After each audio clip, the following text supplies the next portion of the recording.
And then I heard what Cam said. You went and got a couple, and I know these niggas, they my niggas too. You tell them you got a problem, they jump in the car. They don't know who you got a problem with. They get down there as Dame. You boy to jump Dame Dash? Really? Dame Dash, you couldn't fight Dame Dash? But Dame realized the other two wasn't doing it. He said, I want to fight you. You said, I don't fight. Dave said, why you got muscles? You said, I got muscles to look good. You know why I know? Because it's on tape. And for what? You know, what could have been done in that moment that you would physically want your man or someone that kind of helped you to get humiliated? Because that's all that would have been if somebody would have came on my block, or rather to my art gallery. It was my art gallery, and put their hands on me in front of my girl. So there was just no way that was going to happen without some degree of a fight. But again, what broke my heart was I felt like I raised everybody better than that. I could never put my hands on any of my little brothers, really, unless I'm defending myself. Dame Dash just lit this whole situation on fire when he went off about the ongoing beef between Cam'ron and Jim Jones. Dame Dash is hurt, and that's clear as day. Dame has always been like a big brother to both Cam'ron and Jim Jones. So to see this fallout go down like this, it's got a sting for him. Here's what Dame Dash had to say on the American New Network. And then I heard what Cam said. You went and got a couple, and I know these niggas, they my niggas too. You tell them you got a problem, they jump in the car.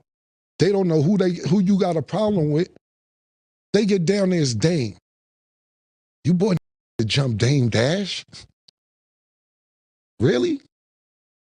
Dame Dash, you couldn't fight Dame Dash? Lucky that you bought was like, oh shit, hold on, I thought we was coming for some real beef. This Dame Dash. But Dame ain't no sucker. Dame was ready to fight all three of y'all. And then when Dame realized the other two wasn't doing it, he said, I want to fight you.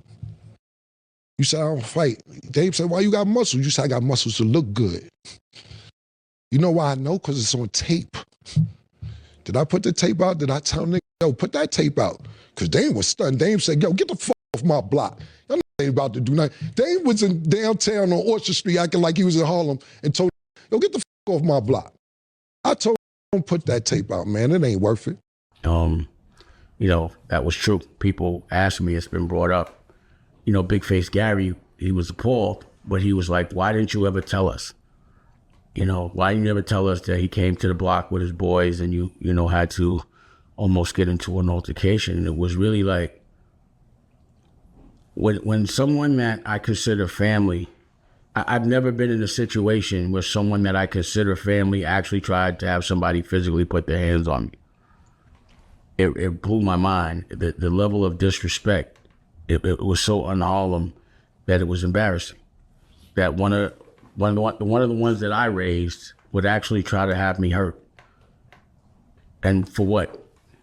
You know, what could have been done in that moment that you would physically want your man or someone that kind of helped you to get humiliated? Because that's all that would have been if somebody would have came on my block, or rather to my art gallery. It was my art gallery, and put their hands on me in front of my girl. So there was just no way that was going to happen without some degree of a fight. But again, what broke my heart was I felt like I raised everybody better than that. You know, and it looked like a black eye to whatever I was teaching.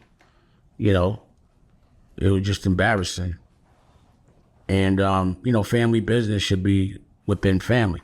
And at the end of the day, 50 started the shit. But it's an interview that happened with 50 and Cam, and it turned into, you know, civil war verbally. And as long as we keep it on, you know, words, it doesn't really matter. Nothing got said. I'm sure at some point, you know, brothers fight and they get over it. For me, I just was, mine was blown, you know, that he was that confident to think that that could happen, or that the disrespect of our relationship, like, I felt like I had done so much for him. You know, I did a play with him, a movie with his whole crew. You know, I made albums with Mel Matrix. I literally have records and songs with Mel Matrix that we still listen to. You know, we were really like, I thought of a family that could never, ever, nothing would be able to make, I could never put my hands on any of my little brothers really unless I'm defending myself. If you know anything about Dame Dash, you know that he's been a major part of both Cameron and Jim Jones's career. Matter of fact, Dame Dash is the only reason we even know anything about Cameron and Jim Jones, in my opinion. Before Rockefeller and Dame Dash's help, Cameron was stuck in a bad situation with his old record label, and Dame swooped in to help him out. He didn't even have to do that, but he did. He took risks and even put Cameron in a position of power by making him the vice president of Rockefeller Records. That was a big move, especially knowing it wasn't going to sit too well with big homie Jay-Z. But Dame took that chance anyway because he saw something in Cameron and he believed in him. That, of course, indirectly helped Jim Jones. By putting Cam in that position, Dame helped elevate everyone around him. So when Dame hears about the beef between Cam and Jim, it really hurts him. This isn't just a business thing. It's personal. Now, Dame has been vocal about this. He recently said that he was shocked that Jim Jones would allegedly have people jump him after everything he did for him. Think about that. Dame took Cam and Jim under his wing, helped them get to a new level where they're at today, and now this? That's gotta be a tough pill to swallow.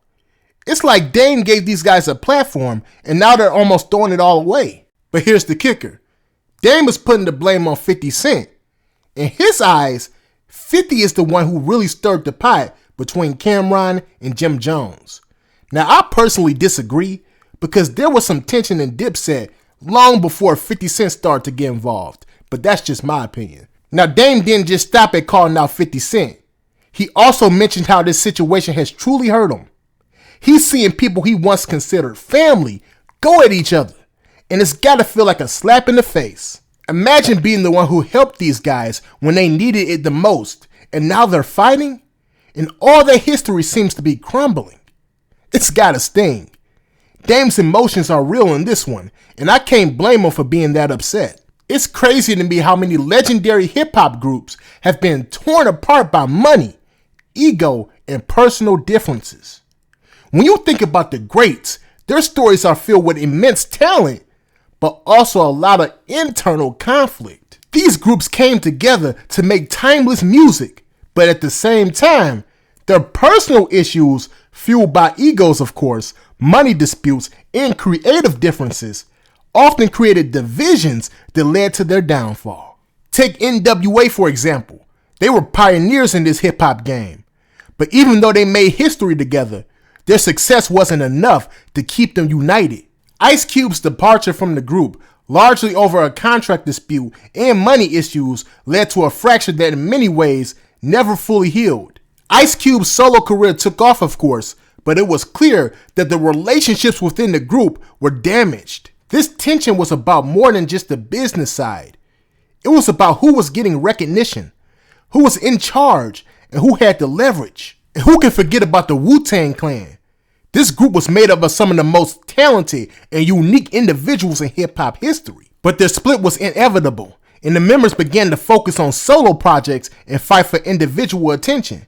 Business disagreements, especially about how money and credit were distributed, created rifts. It's sad to see how money and ego can tear apart groups that created magic together. These artists built empires, but the same forces that helped them rise to the top are often the ones that pulled them apart.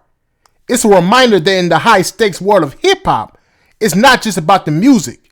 It's the relationships, and sometimes those relationships break under the pressure. That's what we're seeing now with Dipset. So what do y'all think? Do you think Dame Dash is right to blame 50 Cent? And is this beef really about business, or is it something deeper? Let me know your thoughts in the comment section down below. The link to Dame Dash's full interview on Cameron and Jim Jones will be in my description, so go check that out too. And make sure you like, comment, and subscribe. Peace.